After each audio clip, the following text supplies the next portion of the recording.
उतने टाइम तुम्हारे पर फिट कर दिया गया था, और जब तक मरोगे नहीं तब तक वो सीसीटीवी कैमरा बंद नहीं होने वाला, बिल्कुल काम करेगा। जब आप यमराज जी से कहोगे कि हुजूर हम भूल गए थे भजन करना, जो वादा किया था भूल गए थे, क्षमा कर दो, तो वही सीसीटीवी कैमरा चलाया जाएगा टीवी में, और वहां पे दिखाई पड़ेगा, ये देखो गेस्ट हाउस के अंदर ये सत्संग हो रहा है, ये प्रेमी बता रहे हैं। तुम कैसे भूल गए थे? ऐसे नजर आओगे सामने बैठे हुए है, जैसे शुक्ला जी बैठे हुए द्विवेदी चाचा, कैसे नजर आओगे? ये देखो तुम बैठे हो, ये सत्संग हो रहा है, ये बताया जा रहा तुमको, कैसे भूल गए थे बताओ? फिर चलेगा बहाना? है कोई बहाना नहीं चलेगा। फिर क्या होगा? अरे अब की अदालत में जब तुम चढ़ोगे, पूछेगा हाकिम तो क्या तुम कहोगे? कर्मों की अग्नि में जलना पड़ेगा, जैसा आपने कर्म किया है वैसे सजा दी जाएगी, फिर नहीं वहां पे माफी नहीं होगी।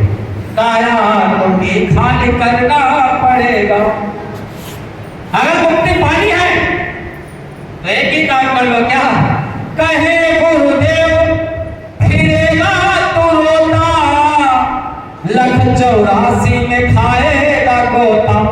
अगर भजन नहीं किया, गुरु नहीं किया, तो साथ साथ गुरु महाराज कह रहे हैं, कहे गुरुदेव अरे फिरेगा तो रोता, 184 में खाएगा गोता। फिर जन्मना और मरना पड़ेगा। एक बार जन्म लेने में 60,000 मुक्ष मारने का दर्द होगा, अब बार बार 84 लाख बार जन्म लेना मरना होता, कितना कष्ट होगा। काया देखा करना पड़ेगा। अरे जन्मत मरत दशा तो कोई वो स्थित हो जाएगी, फिर तुम्हें कोई बचाने वाला नहीं मिलेगा। तो अभी समय है, अभी है, अपना काम बना लो, नहीं तो फिर आगे फिर पछताए हो जब चिड़िया चुप गई है। तो क्या करना है, कैसे मुक्ति मोक्ष मिलेगी? तो साफ साफ लिखा है, गुरु बिन भाने तरय न कोई, चाहे बिरंज शंकर सम होई, चाहे शंकर जी के समान बन जाओ, जब तक गुरु नहीं करोगे तब तक भवसागर नहीं पार होगे। जो समय का गुरु अगर मिल जाए तो कैसा गुरु करना चाहिए? अब ये तो मालूम है कि बिना गुरु एक दिन मरना है, और बिना गुरु के भवसागर नहीं पार होंगे, तो कैसा गुरु करें और कब करें, ध्यान ये भी ध्यान देने की आवश्यकता। जैसे कुछ प्रेमी लोग कहते हैं कि अभी हम जवान हैं, बुढ़ापे में तो कम, बुढ़ापे का भजन करना गुरु करना, और बुढ़ापे तक कहीं ना जिंदा रहे, जवानी मर गए तो है, जो 20 साल में मर जाते, 15 साल में मर जाते, और बिना गुरु के भवसागर नहीं पार होंगे, और कहीं मर गए 20-25 साल में, तो कहाँ जाओगे? फिर तो नरक ही जाना पड़ेगा है। अब यहाँ कोई आपको जैसे गलती से लिख दे, जैसे किसी के पिताजी मर गए, ध्यान देना सभी लोग, पिताजी ने गुरु नहीं किया और मर गए। अब उनके पुत्र ने क्या लिखा बेटे ने कि मेरे पिताजी का स्वर्गवास हो गया। अब उनके बेटे से पूछना जरा आप लोग कि स्वर्ग से कुछ चिट्ठी आई है या टेलीफोन आया है या सपने में पिताजी आए थे कि मैं बिना गुरु किए और मछली गोश्त खा करके मर गया, स्वर्ग पहुंच गया, तुम भी चले आना, बताओ है? अरे ये तो किसी को कहते हैं अंधविश्वास। देखो मैं एक बात बता रहा हूं, जब तक रामायण में लिखा है बिना गुरु के भवसागर पार नहीं होंगे, तो लिखने से स्वर्ग कोई नहीं पहुंच जाएगा। और जब नहीं मालूम है स्वर्ग गए नरक गए, तो साथ साथ लिखो कि मेरे पिताजी मर गए, पता नहीं कहाँ गए, स्वर्ग के किधर के हमें क्या बात खत्म है। तो जब तक गुरु नहीं करोगे, काल करे सो आज कर, आज करे सो अब, पल में पहले होएगी बहुत करेगा कब? तो गुरु जितने टाइम मालूम हो जाए कि बिना गुरु के भवसागर नहीं पार होंगे, उतने टाइम करो। अच्छा करो कैसा? ध्यान देना, देखो गुरु दो प्रकार के होते हैं, एक आध्यात्मिक गुरु होता है, भौतिक गुरु होता है। आध्यात्मिक गुरु क्या करता है? आध्यात्मिक गुरु भवसागर पार कराता है, और भौतिक गुरु संसारिक ज्ञान कराता है। दो प्रकार के गुरु होते हैं, और दोनों गुरुओं की जरूरत पड़ती है। देखो राम आए, उन्होंने दो गुरु किए, कृष्ण आए, उन्होंने दो गुरु किए। राम के कौन दो गुरु थे पता है? राम जी के भौतिक गुरु थे विश्वामित्र जी महाराज, जिन्होंने विद्या ग्रहण करवाई थी, और आध्यात्मिक गुरु वशिष्ठ जी महाराज, जिन्होंने भवसागर पार करा।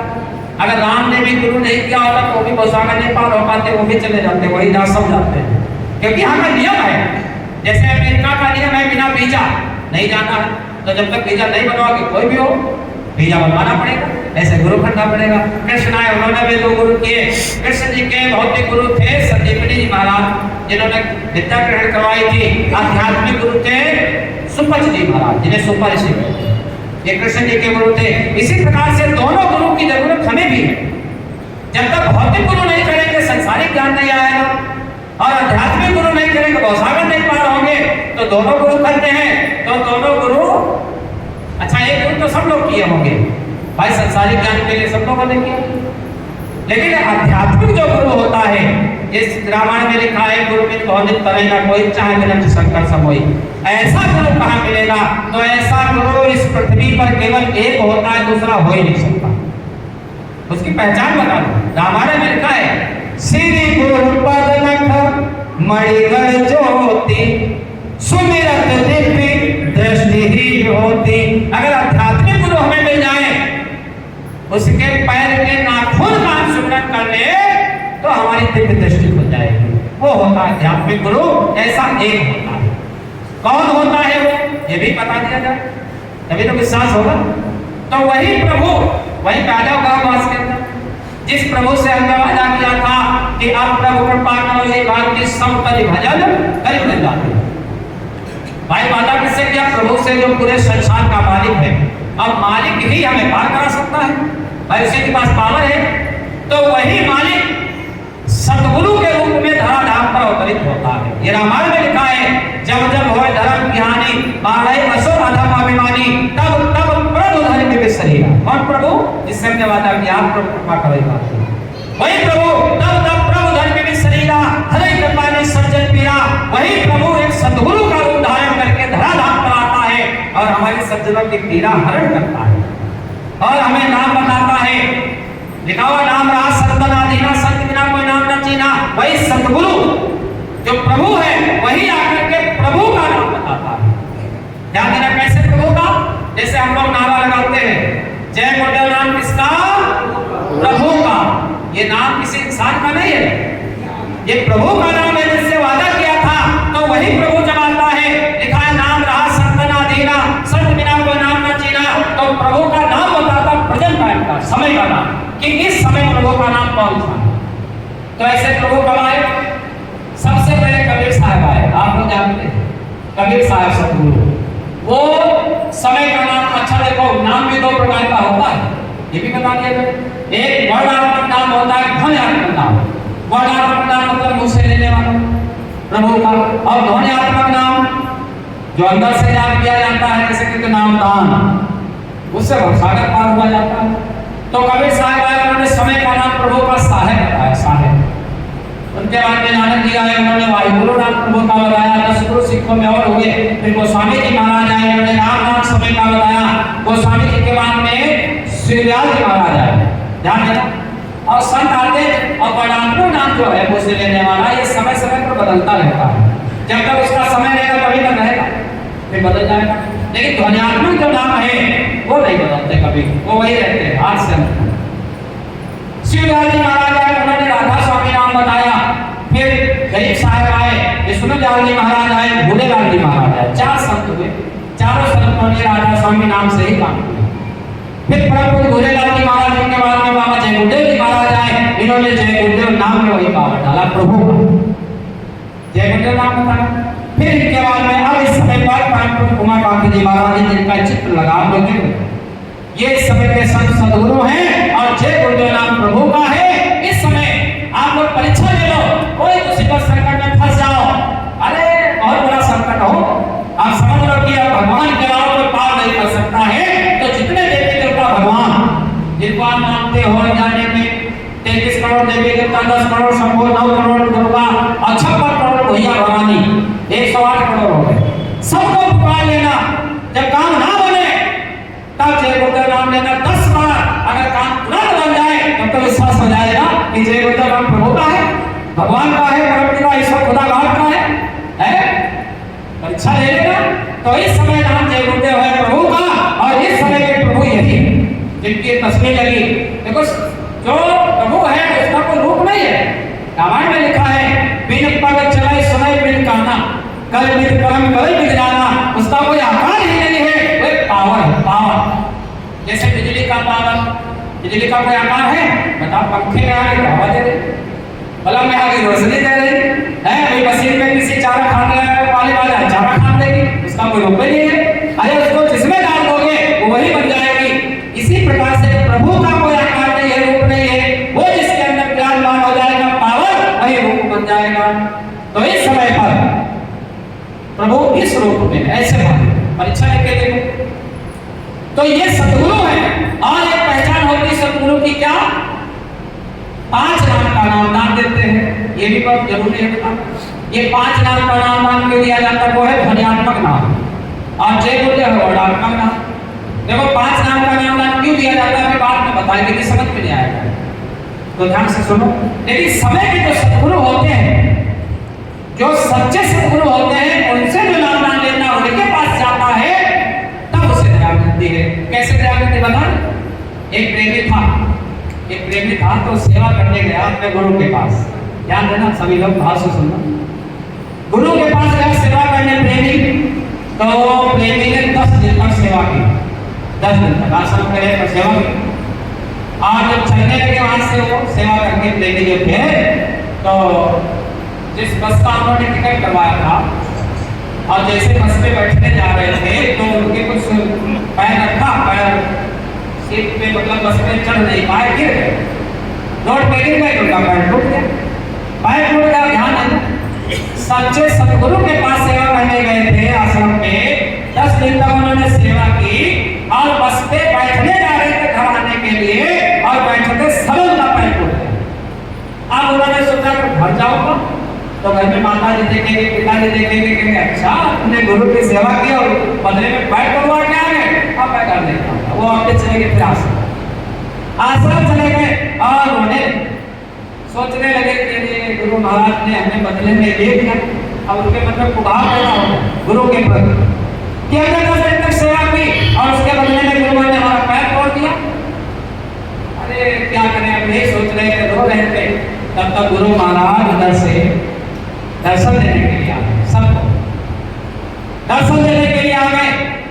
तो सभी प्रेमियों को दर्शन दिए, लेकिन एक प्रेमी बैठे थे जिनका पैर टूटा, तो स्पेशल उनके पास चलकर गुरु महाराज समय के जैसे समय पर पूर्णिमा गांधी महाराज जैसे मान चल करके गए और कंधे पे हाथ रखा और कहने लगे, अरे बच्चा क्या बहुत परेशान, बोले हुजूर 10 दिन तक सेवा की थी, आज घर जाने वाला था तो हमारा पैर टूट गया है, इसीलिए रो रहा हूँ। तो गुरु महाराज ने कहा, बच्चा एक बात बताएं, मानोगे? हाँ हाँ मानेंगे। देखो गुरु भक्ति आदेश का पालन ही होता है, ऐसे मान। तो गुरु महाराज ने कहा, सुनो आज शाम को तुम भजन में जरूर बैठो। ध्यान देना सभी को, देखो बहुत मोटी बात बता। बोले आज शाम को तुम भजन में जरूर बैठना, बस इतना कहते चले। अब उन्होंने कहा, गुरु महाराज ने कह दिया भजन में जरूर बैठना, तो बैठेंगे जरूर, चाहे कुछ भी चाहे जितना बार लोग भजन में बैठ। कहते तन मन से सच्चा रहे, सतगुरु पकड़े बाह, अकाल से लोगे नहीं देवे राम बता। अगर आप तन मन से सच्चे हो और गुरु के आदेश का पालन कर रहे हो तो तुम्हारा कोई कुछ नहीं बिगाड़ सकता।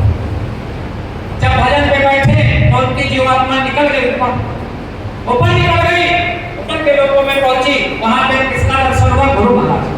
वही समय के जो सब सतगुरु थे वो भी ऊपर मिले और वो भी मिले। तो कहा, बच्चा आ गए भजन पे बैठे? हाँ बोले हुजूर बैठा था, आ गया आपके पास। बोले चलो मैं तुम्हें कुछ दिखाना चाहता हूँ। बोले चलो। अब उनको कहाँ लेकर गए? अंदर से जीवात्मा को गुरु महाराज कहाँ लेकर गए? जिस बस का उन्होंने टिकट करवाया था उस बस के पास। कहाँ? वो बस आधे रास्ते में ऐसी लड़ी, एक खाई में जाकर गिरी और ये जिसका पैर टूटा था ये मरे हुए उसी बस के पास पड़े। गुरु महाराज का देख, जिस बस का तुमने टिकट करवाया था ये खाई में पड़ी हुई है और ये तुम मरा। अरे तुमने 10 दिन तक जो सेवा की थी आश्रम पे आकर के, अरे उसके बदले में गुरु भी था तो तेरी मौत करवा के तेरा पैर तोड़वाया। अरे नहीं तो आप तो मर गया, तेरा समय राम सत्य था। ये होता समय के सतगुरु के आदेश का पालन।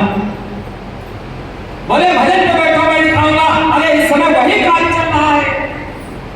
समय के संग सतगुरु परम पूज्य गांधी महाराज सबको बताना चाहते हैं। ये होता समय के गुरु का पालन। ऐसे ध्यान रखते हैं। 7 साल 2000 जब 25 लागू हुआ था उसी दिन 1 जनवरी को, देखो ये सबके पास मोबाइल होंगे, आप लोग इस पे एक में चैनल बताना, उसका नाम सुन लो, जय गुरुदेव UKM, पहले जय गुरुदेव लिखना, फिर UKM लिखना, 3 अक्षर, वो चैनल खुलेगा यूट्यूब पे, और जो मैं तारीख बताऊं उसको डालना, एक तारीख जो बताएंगे डालोगे तुरंत आ जाएगा, सब सुन लेना बात समझ। 1 जनवरी को 2025 को गुरु मां ने कहा था कि ये साल 2025 का बहुत खराब जाएगा, अरे आप लोग जो मेरी बात मानेंगे और सेवा कर ले जाएंगे, अरे उनका तो बचाव हो जाएगा, लेकिन जो मेरी बात नहीं मानेंगे पछताएंगे। अरे जो लोग सोचते हैं कि संत महात्मा ऐसे ही कहा करते हैं, संत महात्मा ऐसे नहीं कहते, उनके पास पावर होता है, खुद देखते हैं